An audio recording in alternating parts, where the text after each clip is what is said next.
हाय दोस्तों, मेरा नाम है आकाश और आज हम बात करने वाले हैं सपोर्ट और रेजिस्टेंस के बारे में। यहाँ पर हम जानेंगे कि सपोर्ट रेजिस्टेंस क्या होता है और हम इसे कैसे उपयोग करते हैं। तो पहले हम बात कर लेते हैं सपोर्ट के ऊपर। सपोर्ट एक ऐसा प्रकार का जोन रहता है जहां पर कि प्राइस को क्या है, सपोर्ट दिया जाता है, जो कि प्राइस जब वहां जाता है तो वहां से फिर वो रिजेक्ट करके ऊपर आता है।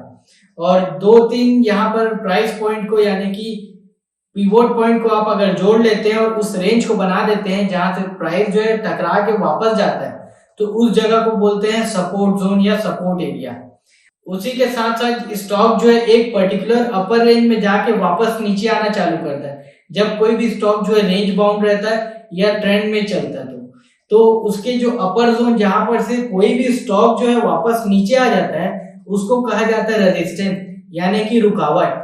तो इसको हम प्रैक्टिकली चार्ट में देख लेते हैं कि कहाँ सपोर्ट जोन हमें ड्रॉ करना चाहिए और कहाँ हम रेजिस्टेंस ड्रॉ कर सकते हैं, जिसके कारण कि अगर हम शॉर्ट टर्म में ट्रेड ले रहे हैं या इन्वेस्टमेंट कर रहे हैं तो हमारा डिसीजन जो है बहुत अच्छे से अच्छा हो। अब हम यहाँ पर सपोर्ट और रेजिस्टेंस का जोन जो है कैसे ड्रॉ करते हैं, अब हम चार्ट में जाके देख लेते हैं कि किस तरीके से हमें सपोर्ट और रेजिस्टेंस जोन जो है ड्रॉ करना चाहिए, जिसके कारण कि हमें स्विंग अपॉर्चुनिटी या छोटी ट्रेड की अपॉर्चुनिटी या इन्वेस्टमेंट करने का सही समय मिल सके, जहां पर कि हमारे रिस्क तो कंट्रोल में हो लेकिन रिवॉर्ड जो है बहुत ज्यादा हो।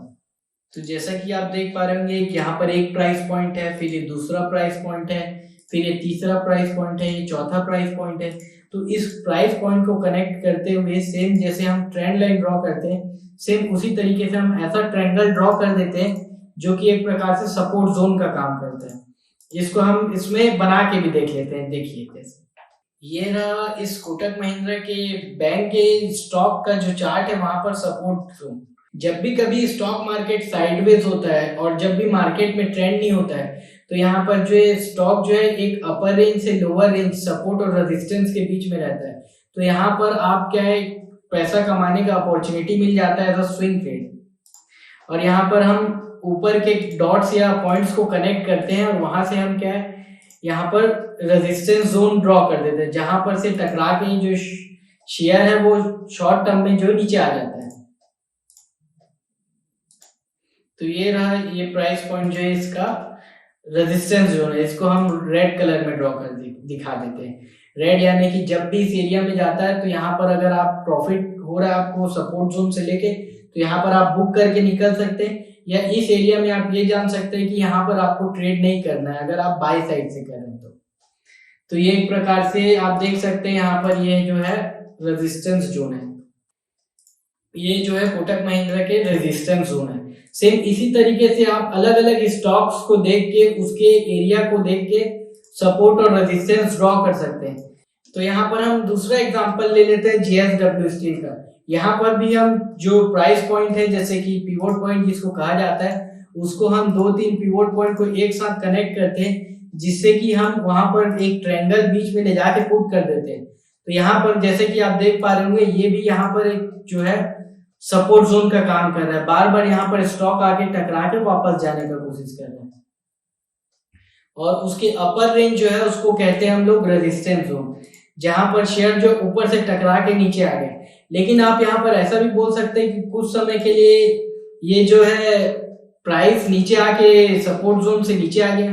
तो हाँ, स्टॉक मार्केट में जैसा कि हमने पहले कहा कि यहाँ पर 1+1 2 नहीं होता है, और अगर हम इस प्राइस पॉइंट पे इसके सपोर्ट जोन में अगर कोई स्टॉक को ले रहे हैं तो वहां पर हमें छोटा सा स्टॉप लॉस भी लगाना चाहिए। अगर इस केस में अगर प्राइस जो है नीचे आ जाए तो हमें जो है छोटा सा स्टॉप लॉस लेके निकल जाना चाहिए, क्योंकि इसके बाद कहाँ तक नीचे जाएगा या कहाँ जाके रुकेगा ये हमें नहीं पता।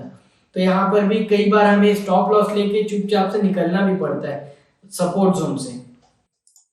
और अगर आप फ्यूचर में काम करते हैं यानी कि डेरिवेटिव मार्केट में काम करते हैं, तो आप रेजिस्टेंस जोन को एक अच्छी शॉर्ट करने की अपॉर्चुनिटी बना सकते हैं। तो जैसा कि आप देख पा रहे होंगे, जिंदल स्टील के स्टॉक में यहाँ पर सपोर्ट जो है बनाया गया और रेजिस्टेंस जो है ड्रॉ कर दिए गए। इसको भी हम लिख के बता देते हैं।